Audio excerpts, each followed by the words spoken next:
training partners. Here come your training partners. So smart, so strong, so funny. Let's go with your training partners.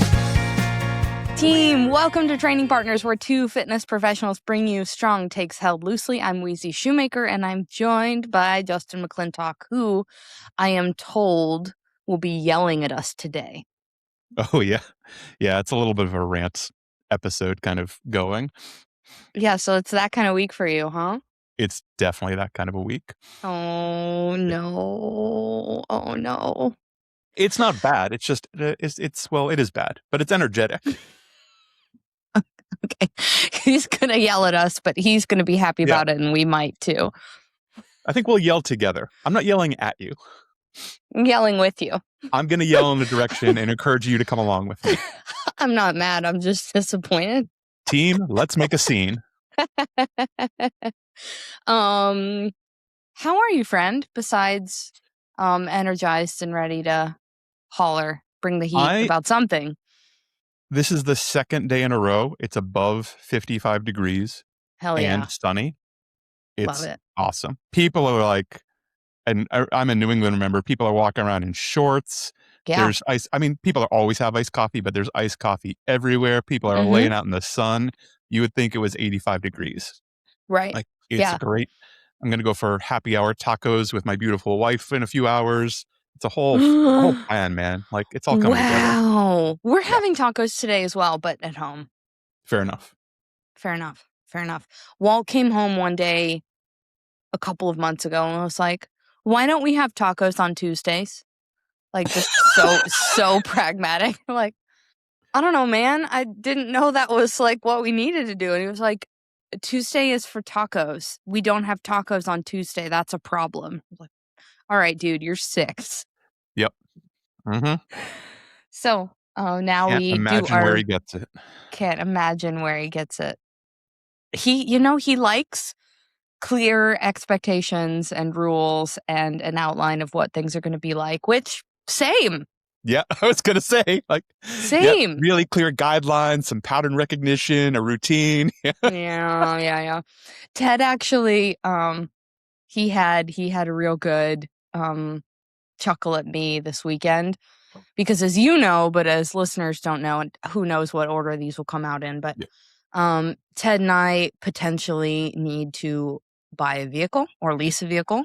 Yeah. Something is likely going to change, whether it is replacing the vehicle, replacing some parts in the vehicle that we have, which is only 10 months old to us and is a 2021 plug-in hybrid luxury SUV.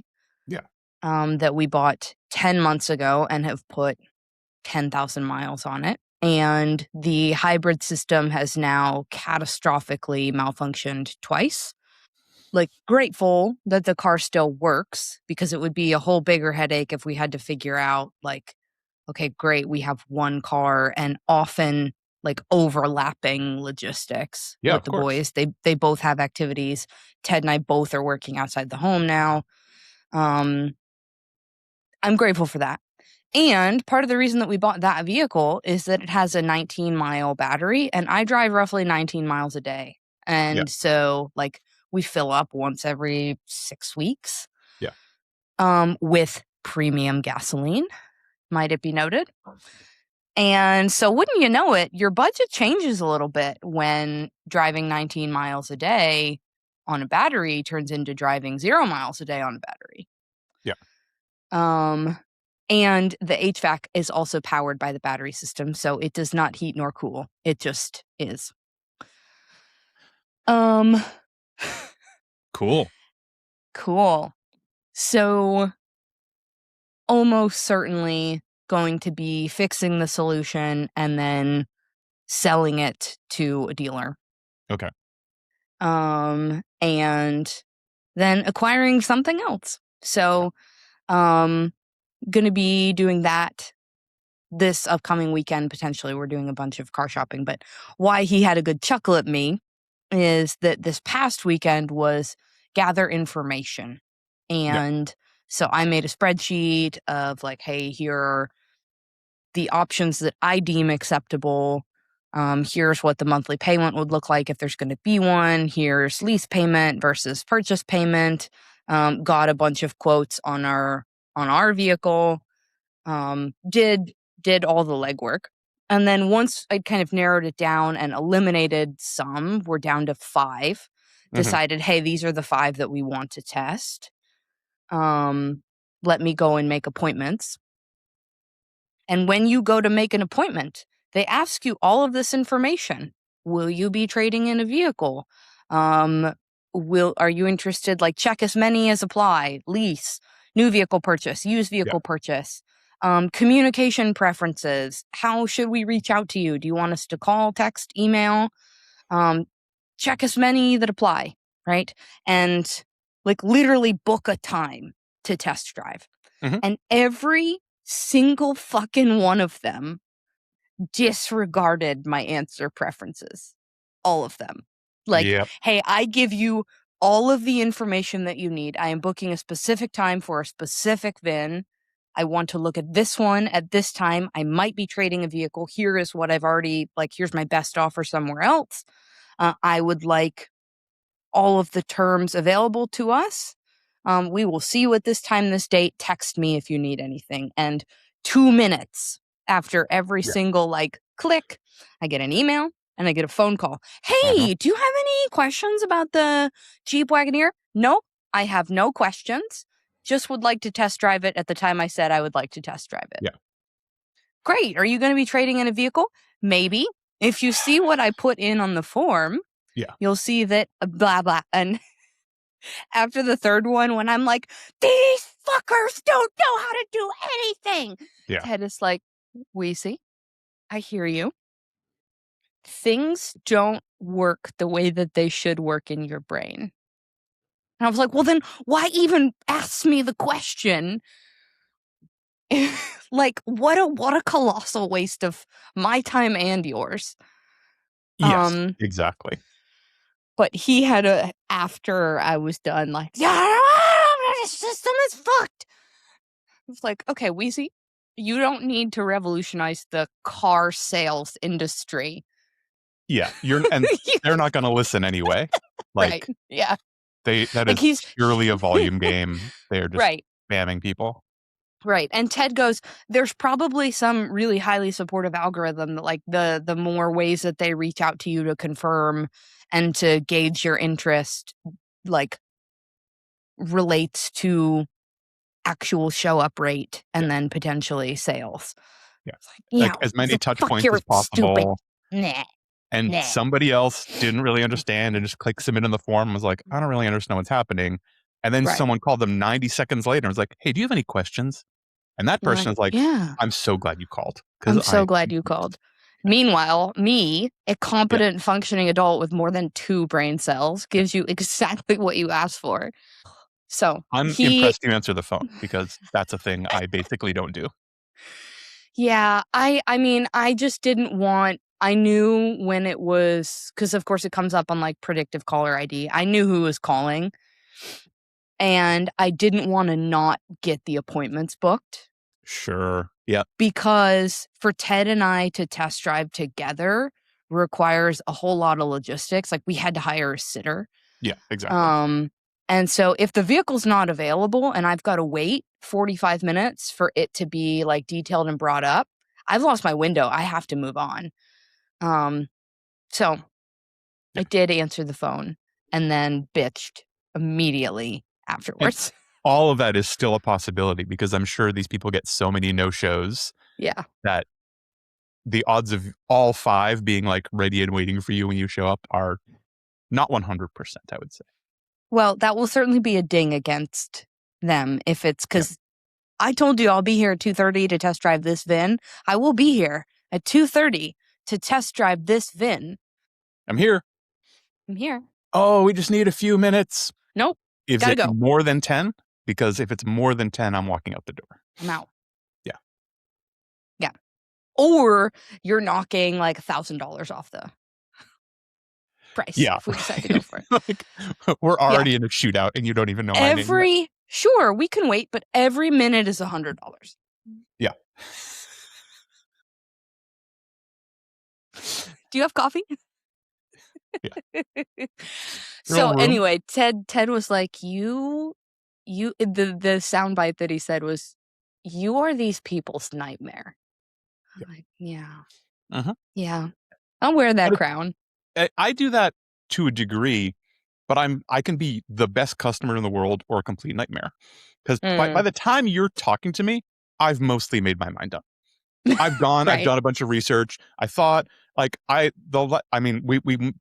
only time Rebecca and I have had to get a car together, we knew exactly what it was. The make, model, everything. I walked in, saw one, was like, oh, that orange is actually really pretty. I would like that car right now. Would you like to test? No, not really. I don't care. It's fine. No. I know everything about this car. It's great. Let's talk money. And when they sat down like, okay, we could do this and that. Stop right now. What I'm going to do is give you $10,000 in total. I don't care if it's every month. I don't care if it's all right now. That's the number over 3 years. And then I'm going to give you the car back. So dress it up however you want to dress it up. I am completely indifferent to the terms. The grand total will not be more than that number or I'm walking out. Yeah. And they did their thing where they talked for 20 more minutes. And I was like, uh-huh.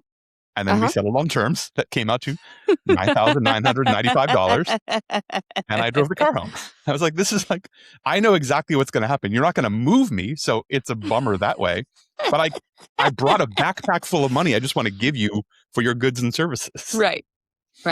We're really fun at parties. You should definitely invite us to your gathering. It will be cool and chill and easy. Oh, what are we talking about today, Justin? So we're talking about a thing that is near and dear to my heart, and it's the fact that I fucking hate bullies.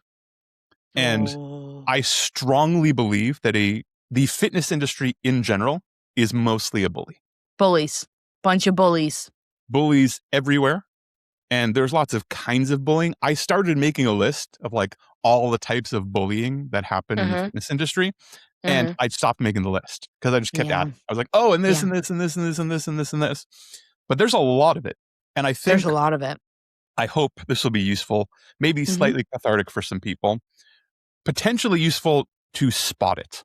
Because not everyone in the fitness industry is a bully, but there's a lot of them. And if you spot it, if you kind of start noticing these things, instead of it working on you and moving you and changing you, perhaps you can just say, oh, wait, this person's trying to bully me. I'm not going to be part of that. I'm going to go somewhere else.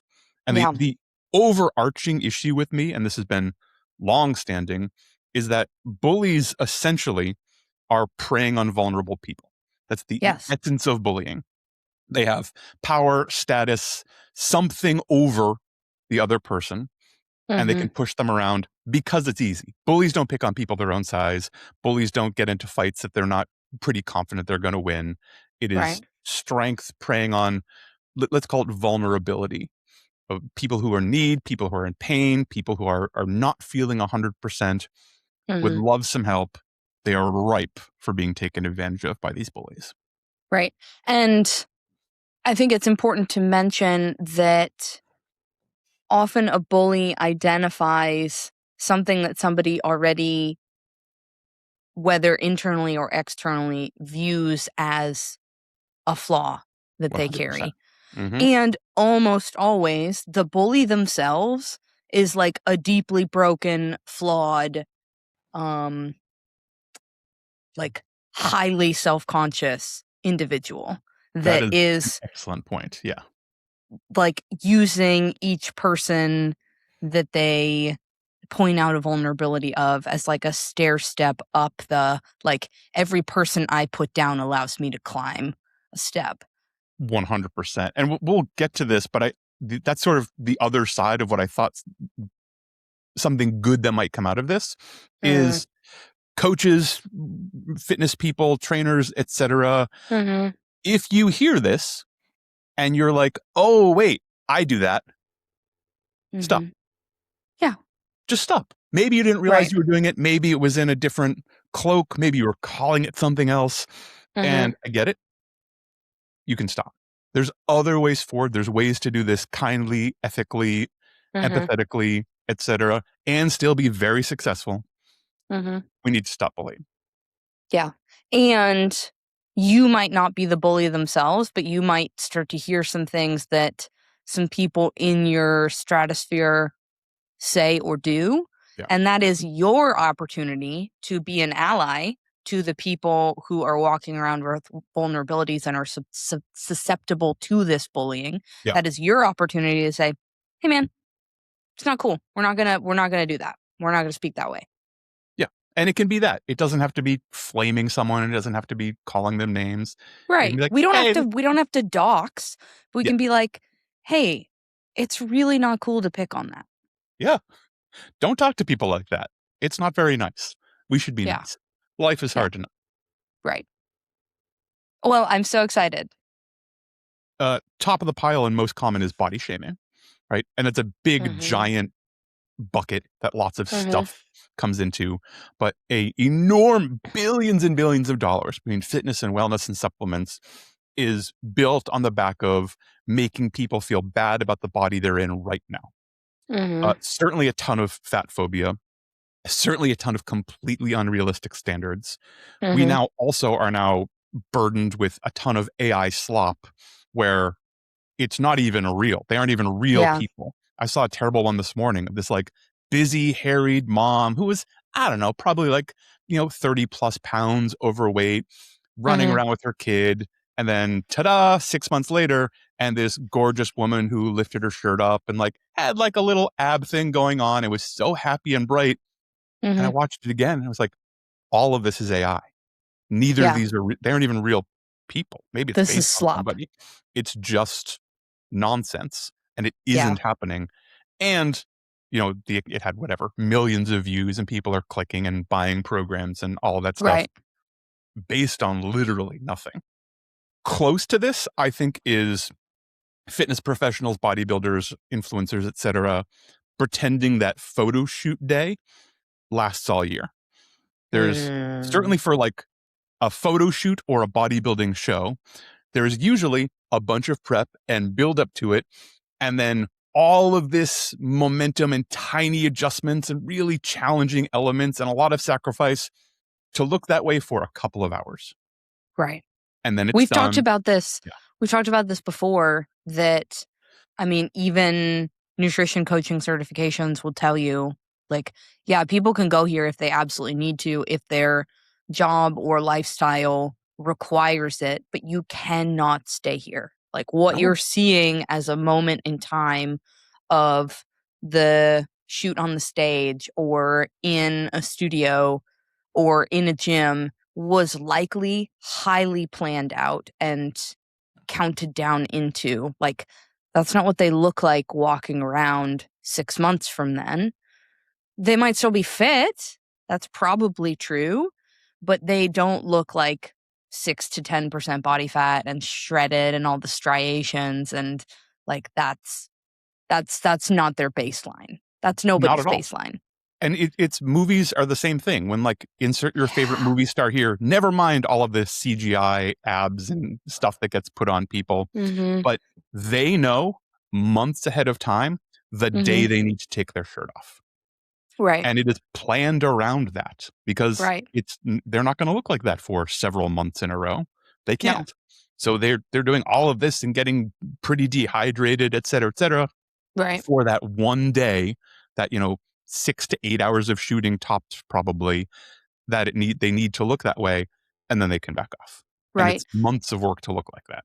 There was in this last, I don't know when like bodybuilding show season is. I think it's kind of perpetually, but there was a story that I saw within the last 6 months of a young woman who died the morning of her show because she was improperly guided on her hydration balance. She just quite literally died of dehydration. An otherwise healthy, fit person who was coached by an idiot and didn't know better. Like the stakes are really high if you listen to that kind of like, well, Chris Hemsworth can do it, so I can probably look like that all the time. You cannot, and the pursuit of it could kill you. Yes, it is. It's literally unrealistic. And like any extreme, the closer you get to the extremes, the more dangerous it gets and unsustainable it gets. Related to this, I think, are creating problems that don't really exist. Oh, say more. One of the ones I hate most is creating new terms for like stuff that's quote unquote wrong with your body. I swear hip dips didn't exist 10 years ago. I feel like I heard that term in the last like 6-7 years at most. And I remember I heard it from my wife. She's like, "Oh yeah, they were complaining about their hip dips." The fuck is a hip dip? It's this new thing that all of my female patients are talking about, and it's this. That's not a That's not a. Why is this a problem? That's not even real. Right. Usually like derogatory terms for parts of people's body, and it's all nonsense. Right. So cottage feet, cheese thighs to sell you cellulite cream, and stretch marks to sell you bio oil, and like, hey, if I can convince you that this thing that you have is a problem, I can sell you the solution for it. Yeah, for sure. And like, none of this, by the way, is only within the fitness industry. It's just rife within the fitness industry. Like the pharmaceutical industry does this all the time. Yeah. You're suddenly like, oh, maybe I have restless leg syndrome. Thank God there's a new drug on the market that I should ask my doctor about. I thought I was just like getting myself in place before I went to bed, but maybe I have something that needs to be highly medicated. Right. Does it? Are you okay? You're probably okay. I don't want to open too much of a can of worms on this, but somebody asked me a question last week when they found out what I do. In basically the same breath, they said, when are they going to do something about this GLP thing? I was like, whoa, hey, what do you mean? Yeah, what do you think? What's the problem? Yeah, what's the problem? And her complaint, she's an older woman. She's like, I would say in her early 60s. And her entire circle of friends is on a GLP. And she was like, they already don't eat enough. None of them are strength training. They have sedentary jobs. They don't have any hobbies that they enjoy, and they don't have any weight to lose, but they decided, I'd like to lose 10, 15, 20 pounds. And so they're on a GLP and they're losing weight, and they don't plan to do it forever. I was like, you make an interesting point. And she was like, yeah, isn't it terrible? I was like, hang on. Yeah.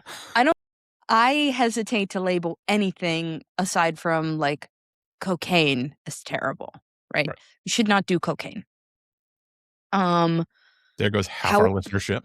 There goes half our fuck. You're gone. We lost you. We lost you in the first half. Yeah. However, a GLP can be an excellent tool when accompanied by lifestyle change, because for some people they have a really, really difficult time getting over the hump. Right? Yeah. Hey, I am stuck here. I am doing all of these things already, and I need a little extra support. And sometimes the effect is a placebo effect. I've made a change, my mindset changes, and things start happening from a body perspective, right? What I'm not okay with is when somebody comes in who's sleeping poorly, eating poorly, like we're talking eating a meal or two a day, not prioritizing protein, not doing any type of intentional strength training, doing 2,000 steps a day, and the doctor says, oh yeah, you want to lose weight, let's put you on the highest dose of the GLP that we can, right? Or I've had several people come in who are not supervised in tapering in or tapering out. It's just like a 0 to 100 and then 100 to 0 when they decide to start. Yikes, right?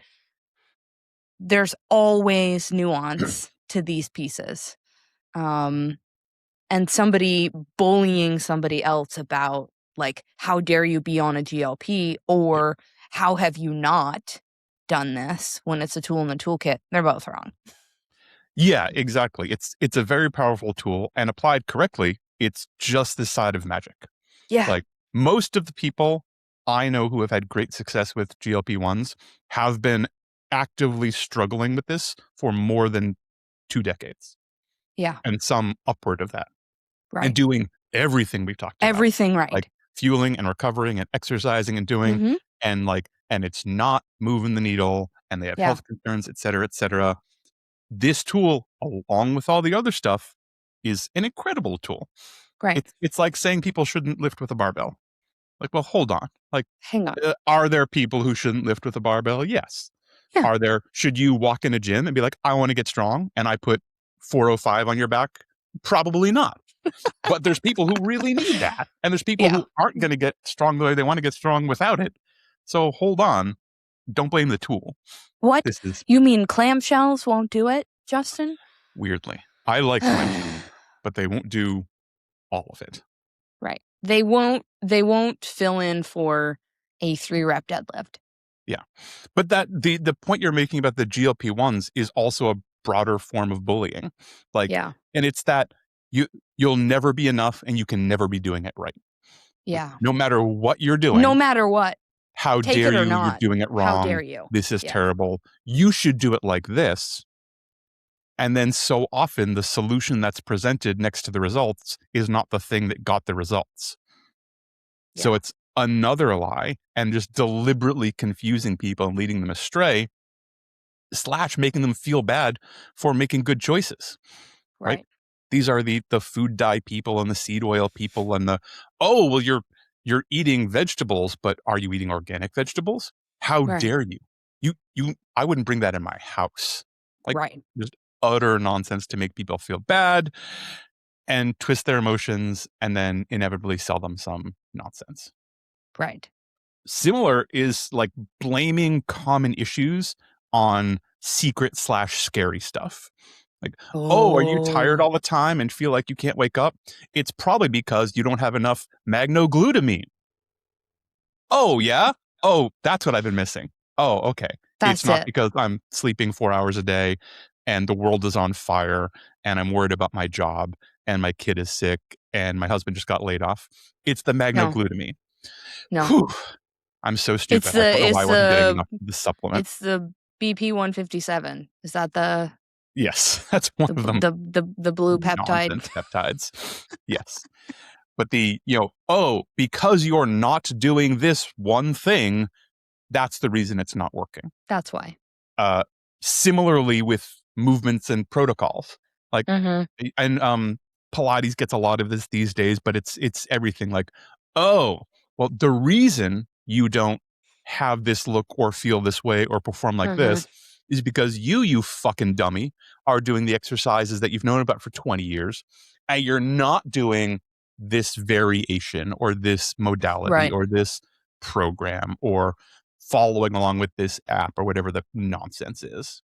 Blah. It's terrible. It's terrible. Like the different sects of fitness have so much more in common than not. So much in common.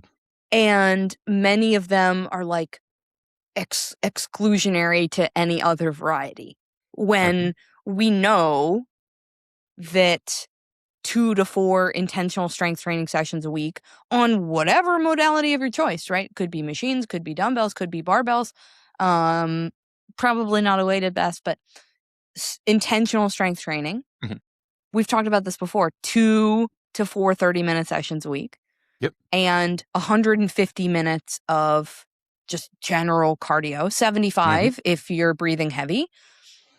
That could be a brisk walk every day, right? It doesn't need to be more complicated than that. And maybe adding in, if you like it, a day of Pilates a week. Sure, totally. Right?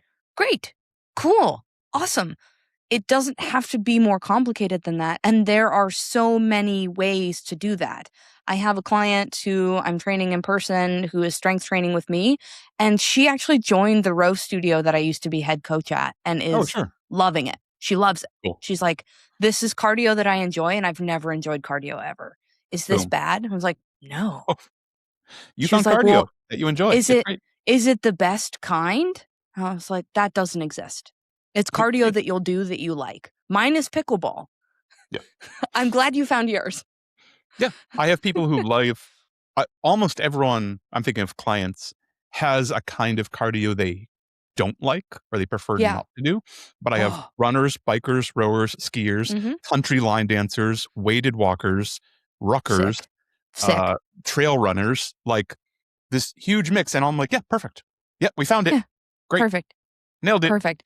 This reminds me of a extremely off-topic thing that we were texting about earlier today, where I was telling you about one of the vehicles that we are test driving. Oh, yeah. And you were like, well, yuck, don't like it. Not my style at all. And asking me clarifying questions about, like, why is this important to you and why are you considering it and have you thought about this? And I had legitimate answers to all of them. And you're like, oh, yeah, that makes sense. It's still not my style. And my response to you was, that's fine, because my yum is not dependent on your yuck. Like, you don't need to like it. It's for me. Yeah, exactly. Like, I'm not making you do it. Like, right. Apply that to your fitness. If your buddy loves to line dance and that's how they get their heart rate up and you're like, that's fucking stupid, what a dumb way to move your body, you actually don't have to say anything at all. No, if it is not actively hurting you or other people, shut up. And by the way, this lesson can be applied to an awful lot of life. An awful lot. Mm-hmm. More bullying kinds. I was thinking solutions based on like weird and magic ideas. This is kind of related to the secret squirrel supplement, but the blood type diet springs to mind. I had, you know what I had? And this is rife with especially stuff aimed at women. I had 3 different people in the same day send me a video of a woman doing quote unquote push-ups optimized for female anatomy. Fuck off. And all of them sent, like, it was hilarious. What I got was the video with, is this a thing? Which is, by the way, I don't know how much you get this. I get pretty much at least once a day. Is this real? Is this real? Does this work? Do you like this? What do you think of these? And I always try and give my honest opinion. And I looked at it and I was like, I mean, it's not a thing, and that this is no way optimized for female anatomy, and there's no reason to do that. This is a kind of push-up. You might find this a little easier because it like uses some different muscles, but I think presenting it as, in the guise of you've been lied to, all of the men of the fitness industry didn't tell you about this push-up because they want to keep it a big secret, you small, or exercises were all designed by men. I'm going to show you the right way, the exercises that actually work for women. None of these work, which is terrible. Like, and it was like, it was basically like a rotated push-up, and it's a fine push-up. It's a kind of push-up I've done. I've assigned people, but it's not the secret squirrel hack because you have female anatomy. That makes me so frustrated because if I were to stand out front right now and grab the first 10 women that walk by, they are all going to have wildly different anatomy. Exactly. And so to make a generalization that like, this is the way that women should do push-ups, maybe one that's built exactly like you with exactly your range of motion and exactly your goals, but how dare you? We're not this like singular unit. Yeah. And that's part of the bullying. Like, it also sets people up for the fall. Because I've been trying to get push-ups for a while. It hasn't been working. I don't know why. Here's the solution. Because you dummy, you've been trying the wrong thing. Try my version. Then someone tries that and they still don't have the strength. So it still doesn't work. And now they feel like a double failure. Like, I found the right version for women, but it still doesn't work for me. I can't even do the women's version. Yeah. Also, I mean, there's a lot of overlap with all of these bullying, kind of things that I have, but insulting effort is a big one. Like, it's so common. One of the versions forward is, well, you're not doing enough. The problem is that you're not trying hard enough, or you don't want it enough, or you're not locked in, or you haven't really committed, or you don't understand what it's like to actually focus on yourself, or any of these things. And there's threads of truth to all of these things, which is why they like get in people's head. But it's just another way to push people around because, of course, you don't know. unless you do like the stuff you and I do, like an actual one-on-one consult and learn about their life and their job and their family and their relationship and the stress and all that stuff. You have no idea. So presenting this to people, it's that insidious thing where it gets in their head, because for the people that this works on, they're already having a hard time. Some part of them is sitting there thinking, why don't I feel better? Why don't I move better? Why don't I perform better? Why don't I look the way I want to look? Why can't I say yes to the things I want to do? I feel like I'm working really hard. And then they're told, you don't know what it means to work hard. This isn't working hard. You need to do even more. And this can lead to just piling on, 3 different programs and 4 different supplements. And all kinds of other nonsense, most of which isn't effective, but takes up a lot of time and adds a lot of stress. And then it still doesn't work. And people just feel further and further behind. Right. Yeah. This reminds me of like the cycle syncing charlatans. Oh, terrible. What I mean by that is the people who have based their entire online platform on women of menstruating age needing to train different ways around their cyclical rhythm. You might need to train differently on a menstrual week. You might need to train differently on a luteal week. That might be true. I know that's sure as shit true for me, right? My training looks like a different intensity. The program doesn't differ at all. Right. I make no changes on a bleed week aside from saying I'm going to honor what feels like an 8 today. That might be half of what I did last week. And that might mean that I end it after my first strength and 1 accessory rather than doing another 2 accessories. Sick. Cool. That was an 8. I'm gassed. I got to go. Right. The people that have like a very specific, well, around this week of your cycle, you need to do Pilates. And around this week, we just take gentle walks and we meditate and we go inward and we eat flax seeds and we commune with our our sisters of we menstruation. only bathe in rainwater so we get fucked. Like imagine how much money you'd be leaving on the table, particularly for people who are more set up for osteoporosis and bone density issues and all of the things that we've talked about in the past related to women's health and fitness and the roadblocks we already have in place. What if our baseline amount that we are allowed to strength train is cut in half because we decide, well, I can't train heavy on luteal or menstrual weeks. Cool. That's half of your life in your menstruating season, which is maybe 30 years long. Fuck off. Yeah. It's awful. And it's that, and a lot of these come back to that like common sense myth where the first time you hear something like that, it kind of makes sense for a minute. You're like, oh, well, that kind of like, these are big changes and hormonal changes. And I feel very different on, like, there must be a way. I know I don't perform the same way week to week. So something should probably be dialed in here.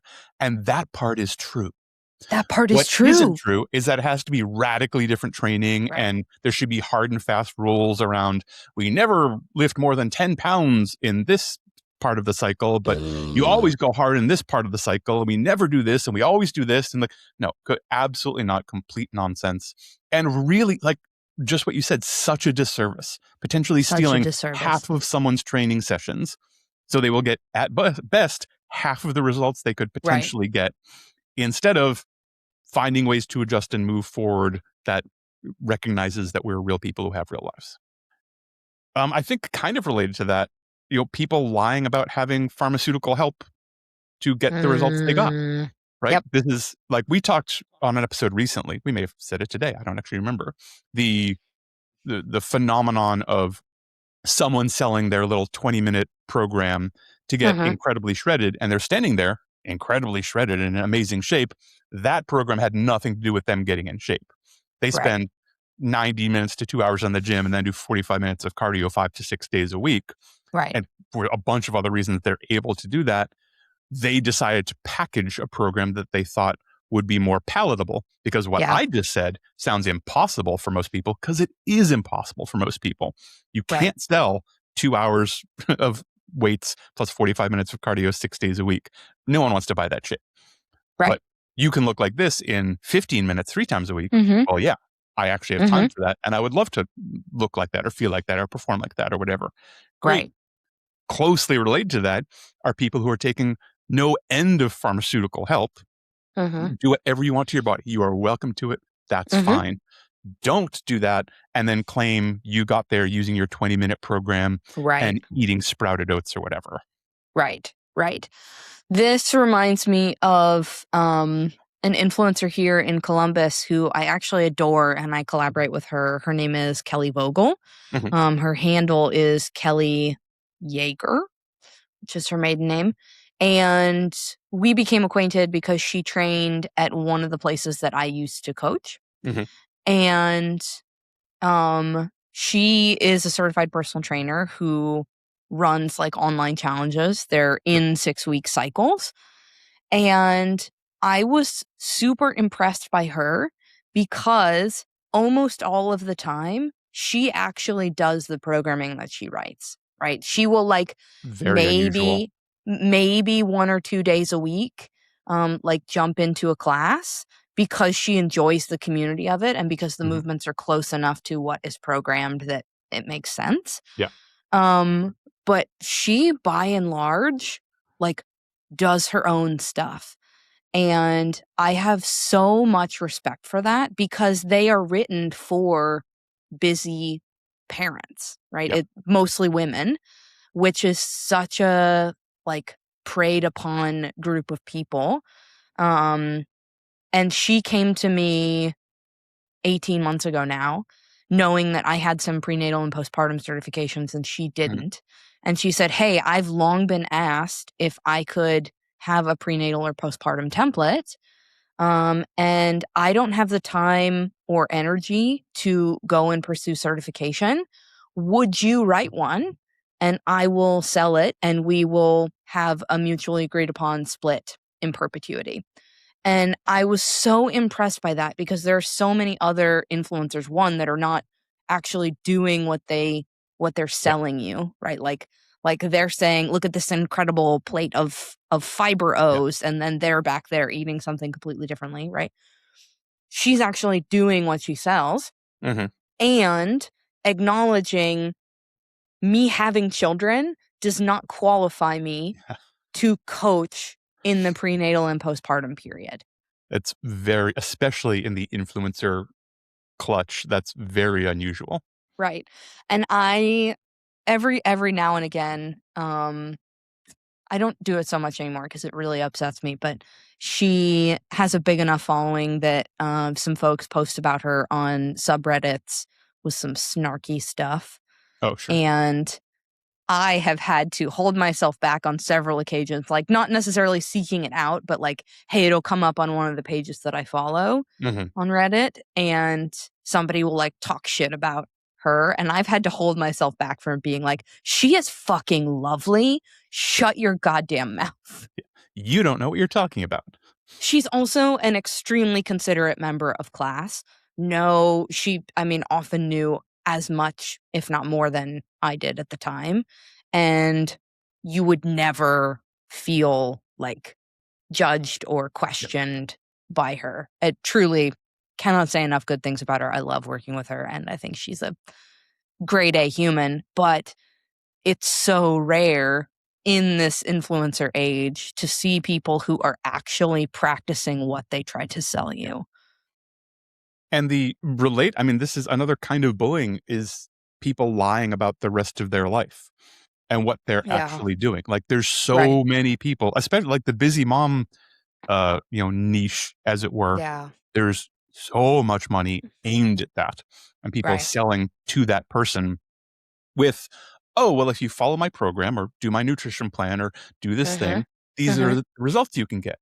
And what they're not saying is, oh, I'm also very well funded and I have a nanny and I don't need to work and I have all of these resources and all of this time that you don't have. That's how I do it. That's the big secret, is lots of time and money. Right. Yeah. I try to be really, really candid about that, because some folks have reached out to me to be like, how are you doing this? Like, well, my husband and I both make over 6 figures, and both of our children are in full-time care, and we have a house cleaner, and occasionally we pay for meal prep. And we pay to go to a gym that has childcare. None of this is possible without all of that. None of this. Yeah. That's what makes it happen. It would have to be something else. And there's lots of other ways that it could work, and there's lots of other ways that it could be successful. But what you see has a huge amount of underlying scaffolding that holds it up. You don't do this, but there are people who present that as, well, all you have to do is follow this, do this 3 times a week for 40 minutes, and you'll get all of this. Or the business side happens all the time. Right. Here's my, my 5 hooks that got me these followers, and now I sell, 3 to 10 templates a day while I'm sleeping. Right. Like, it's the easiest 30K I've ever made. You just have to follow this simple system. No, that's not how any of this works. You're lying to people. No. There's a massive amount of resources behind that. Maybe that happens now, but that's not where you started. That's not how you build this thing. Right. That's your sales. Tell me your retention. Yeah. What's your attrition? Yeah. That's a whole other thing.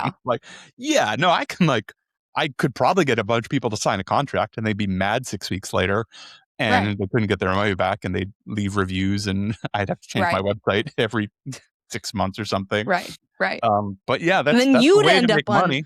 on the Jim Snark subreddit. Justin McClintock, that son of a bitch. Well, that kind of, we could keep talking about ways the fitness industry bullies people, but that kind of segues into what I think is a useful question, and that is, well, why does it happen? All of this is bad. And I think a lot of people recognize that it's bad, and the way it's presented is bad and not useful. So why does it happen? The number one reason with a bullet why it happens is because it works like a fucking charm. Yeah. It works great. It's a great way to make people buy stuff. Yeah. A lot of people are taught this around sales and marketing. Mm-hmm. They're taught, it's usually called pain points. Like, identify the pain points. What makes them sad? What makes them hurt? What is the thing that they feel the most vulnerable about? Yeah. And then reach in there with a knife and fucking twist it until they scream. That is a very, very, very common sales technique that is taught to people. Like, over and over and over and over, keep punching them on the bruise that hurts so bad until they finally say, fine, I'll do whatever will stop this. I don't want to feel like this anymore. Right. You this say feels you have awful. Yeah. It's awful. I also think that some of this comes from coaches trying to do the right thing and trying to find their way. And this happens especially with younger coaches, haven't been coaching as long. They will get frustrated and feel like people don't want it enough, or they're not willing to be consistent, or, I've laid it out for them. And if they would only do the things I'm telling them to do, then they would get the results. Why are these people so lazy or unmotivated? Or, well, I just need to hold their feet to the fire, and they're going to see this amazing change. Right. And what's actually going on is that coach doesn't have the tools to communicate with these people. Yeah. Right. It's not because oh, really? Oh, am I supposed to eat good food and drink water and get sleep? Thanks, coach. I didn't know I've never heard that before. That's crazy. You need to find the way in. And that's where I think a lot of the tough love coaches are kind of stuck, is a lot of them started trying to be really helpful. And a lot of this came from, I had an amazing fitness, performance, weight loss, whatever journey. It changed my life. I'm so inspired. I want to help other people do this now. My life is better now than it was then. I want to see if I can help other people feel this way because it's so much better now. And they run into the wall of their own anecdote because no one else is having the same journey. No one else is going to respond exactly the same way. And instead of learning more about how to work with other kinds of people and different kinds of communication and find ways in that will work for people, they just start sending people on guilt trips and telling them they're wrong or stupid or lazy. Or I've heard this at fitness coaches say some wild shit at fitness conferences about other clients. I've heard people say horrible things about people who are actively paying them money and hoping for results. And these coaches think so fucking little of these people. It's disgusting. Right. It is disgusting. I feel really confident that both you and I do this, and that a lot of the people listening to this do this as well, where we're trying to only enroll the people that we actually want to help and can help and are ready for the help that we are able to sell them, right? If any one of those is missing, it's going to feel like somebody is dragging somebody else up the mountain, and that just sucks for everybody involved. And I understand that probably leaves some money on the table, right? Like if either one of us were to compromise on those values, could we make some more money? Probably, but I wouldn't be able to sleep at night. Like, it would feel so gross to say I've enrolled this person who I know I'm not actually able to support. They're not ready for it. Or it's not enough of a priority right now, which is fucking fine. Like, there's no shame to that. You can decide I would like some things to change, and also it could be the wrong time. Like, those can both be true, and that's not inherently bad. Exactly right. And I think putting those guardrails up and putting like the filters up, so only people who are a good fit and likely to have a lot of success get in is the ethical way forward. I have had this argument with all kinds of coaches, especially people who run like big to really, really, really big programs, where you say, okay, so what's the graduation rate? Like, how do you measure success here? If you're a business coach and you how many people are having, at least 10K months on this kind of thing by the time they've finished with your program. And it's very telling how many people do not collect that kind of data and or ever follow up with people who did their program, because the number's really, really low. Because a lot of these are just, if you have a credit card, you're in the program. That's great. And that's, if we're buying a hammer, that's fine. I don't think I should have to answer a questionnaire before I buy a hammer. But if you're promising me results for my life, my body, my health, my wellness, my performance, I think the only ethical way forward is to at least do a little bit of digging to see if it's actually going to work. Because if you sell it to me otherwise, I think even if you're not trying to be, I think you're a bad person. Right. You're doing very bad things. I had a discovery meeting yesterday, which would be a person who would go on the wait list. I don't have space for them right now. And it came up as a part of this conversation that they are not resting well. They are not fueling well. They are stressed to the gills. They are employed full time and are in a master's graduate program. And they want to make some changes. It's like, yeah, sick. I hear you. I have asked you the questions that I've asked you about sleep, stress, nutrition, recovery, because fitness is not the finish line. It is the starting line, right? That's where we earn the opportunity to get better or not. And I won't ethically bring you on board, even to the wait list, to say we could get started in a couple of months without saying we need to take a look at this first and get you to a point where you're recovering a little better. And if that's not possible in this season of life, that's okay. But we can't, I won't sell you something. I won't do it. I'm selling you something that I know is going to fall flat. Yep. And is likely to create other problems down the road. Yep. And they were so surprised and appreciative of this. Like, no one has ever done that before. Yeah. I believe you. Yeah, no shit. Right. It's a real problem. I won't sell you something that I don't believe is going to be successful. And likely both of us have learned this lesson the hard way. Yeah, this didn't come out of nowhere. No, this isn't out of the goodness of my heart, I'm only selling to people that I know that I can help. No, I've fucking beat my head into a brick wall trying to support somebody who was not ready for or in the market for the support I'm selling.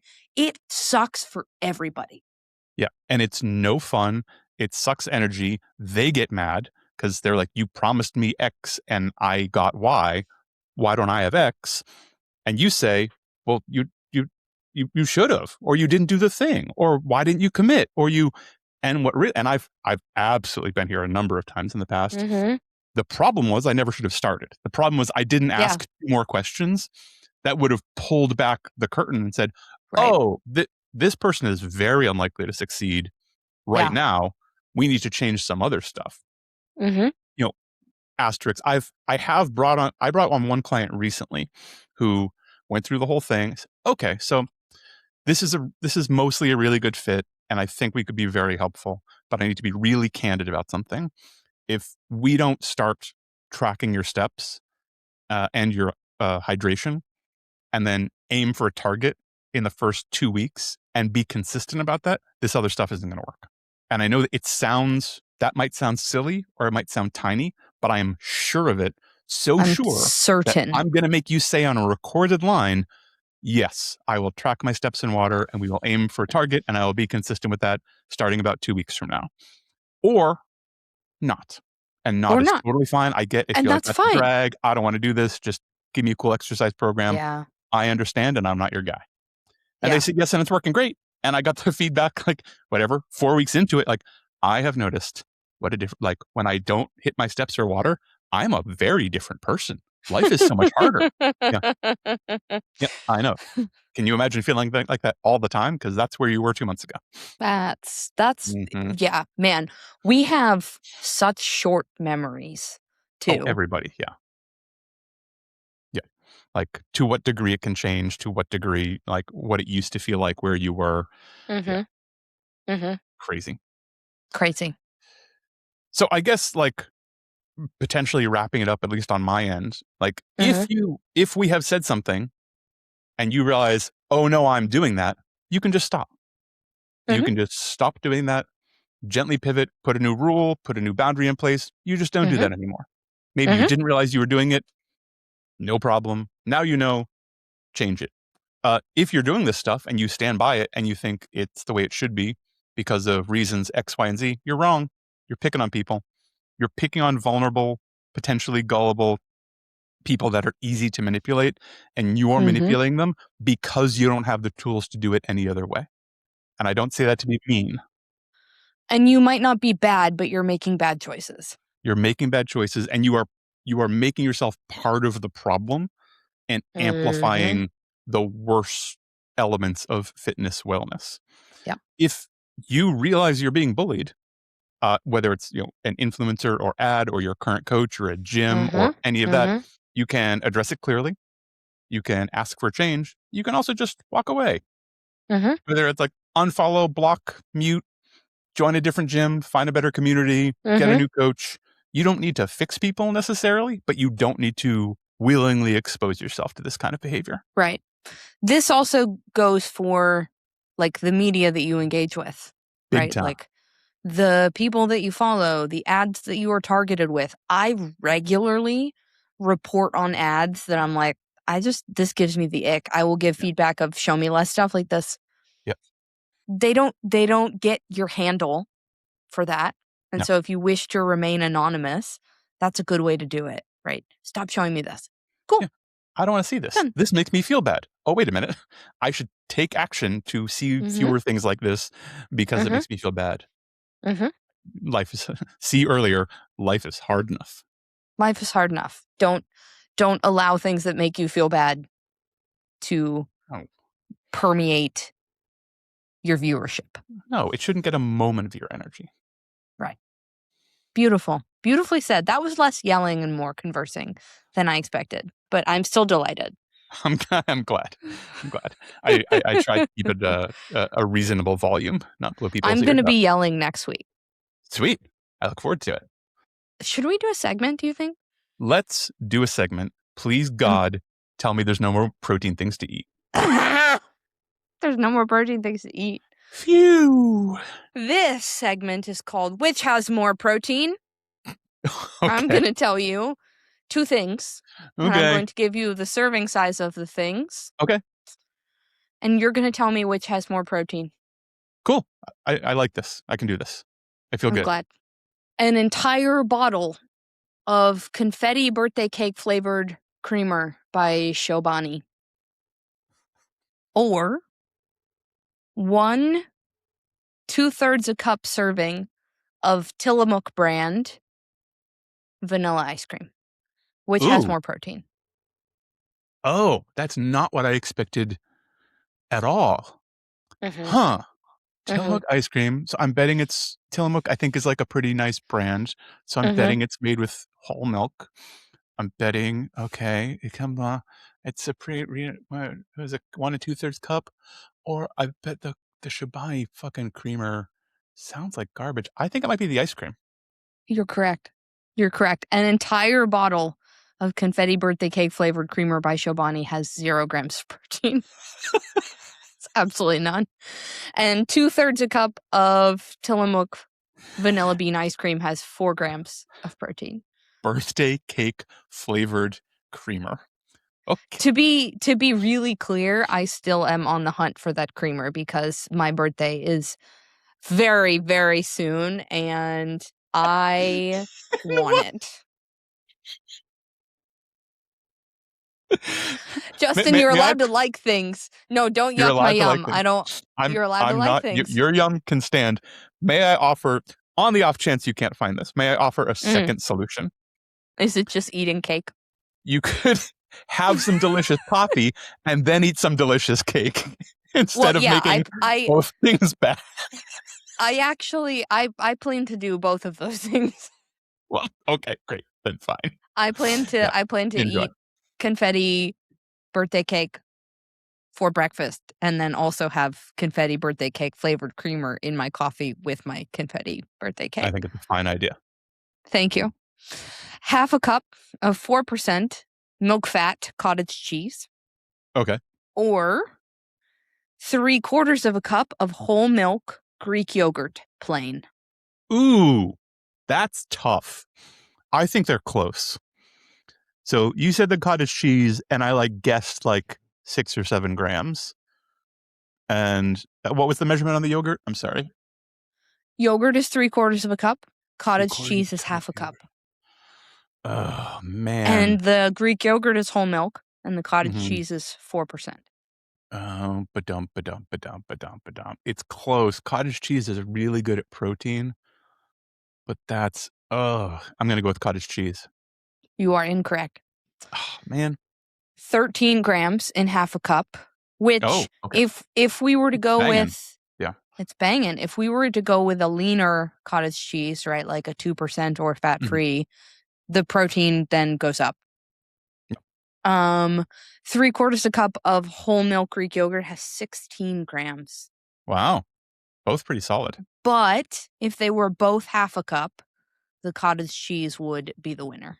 If it is a true 1-to-1. Fair enough. 12 Cool Ranch Doritos. Okay. Or 16 Fritos. I mean, is it they both 0? So 16 I'm going to say only because of the surface area that it's Doritos. You are correct. 2 grams versus 1 gram. Yeah. Probably both rounded up. All right. This is where we start to get really, really unhinged. Are you ready? Oh my God. What? Okay. 10 scoops of Synth-6 protein powder. Okay. Or an entire standard-sized rotisserie chicken. Boy, oh boy. Synth-6, I'm betting somewhere between 20 and 30 a scoop. So that's 200, let's call it 250 grams-ish versus a whole rotisserie chicken. What's a rotisserie chicken? Usually 2.5 pounds. There's a lot of bones. But chickens are really dense. I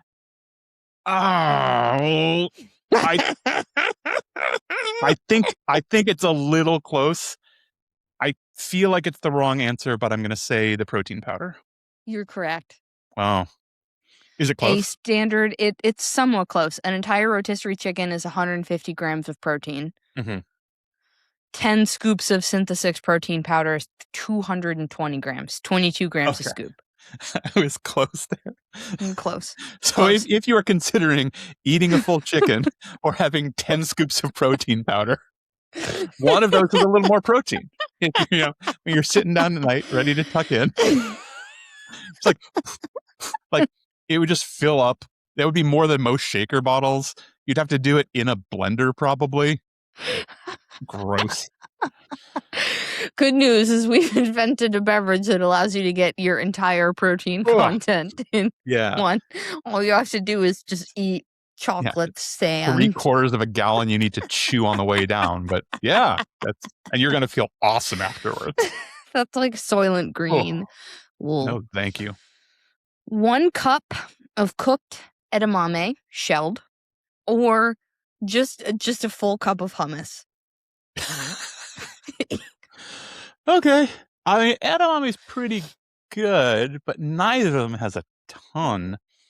I think I'm going with my surface area argument again. I'm going to go with the hummus. You're correct.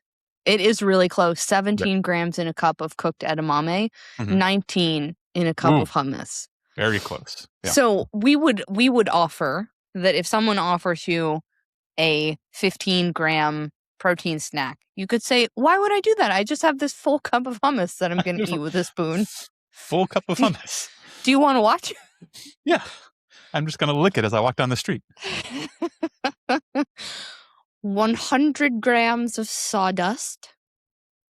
Jesus Christ. Or 100 grams of human mucus. Oh, my Lord. Wheezy. Which has more protein? Well, dear.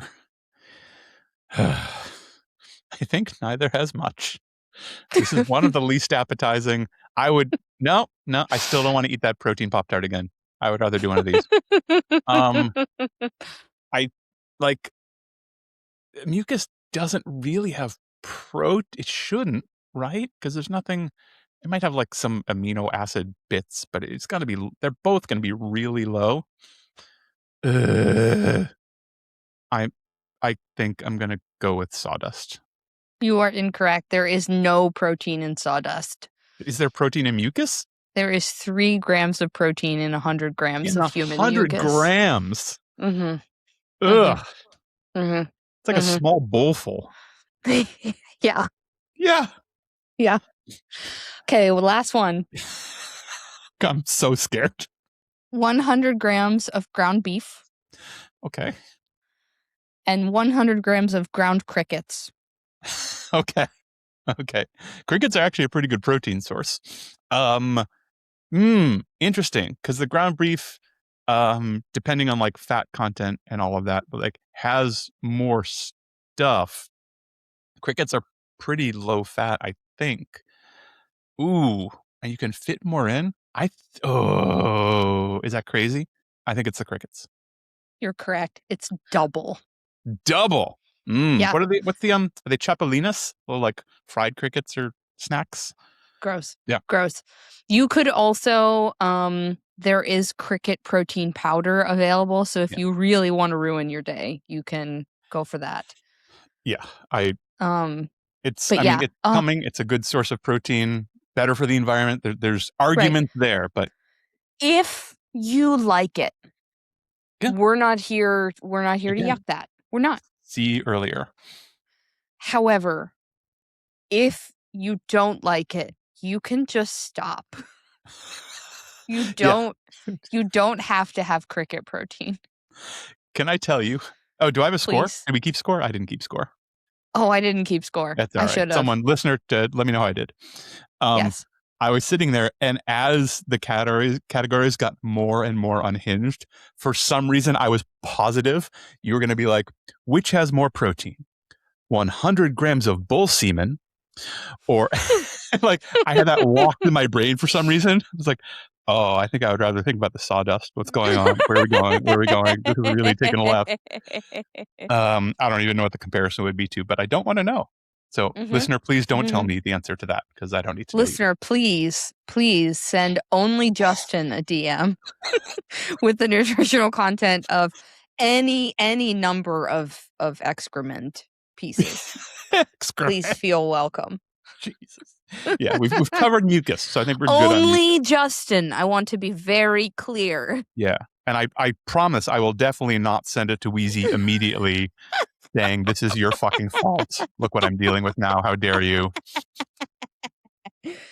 Yeah, that's it. Which has more protein? I texted Ted yesterday morning because he often has better ideas than I do.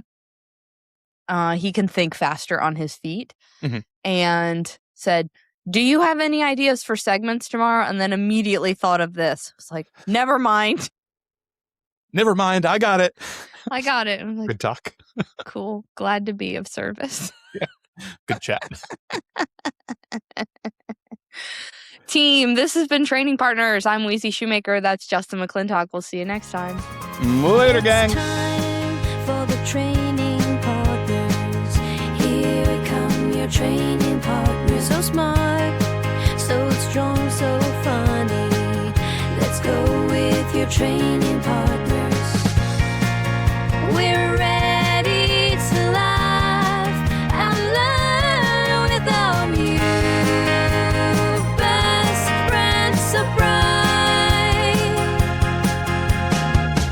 It's time for the training partners. Here come your training partners. So smart, so strong, so funny. Let's go with your training partners. We're ready to shine.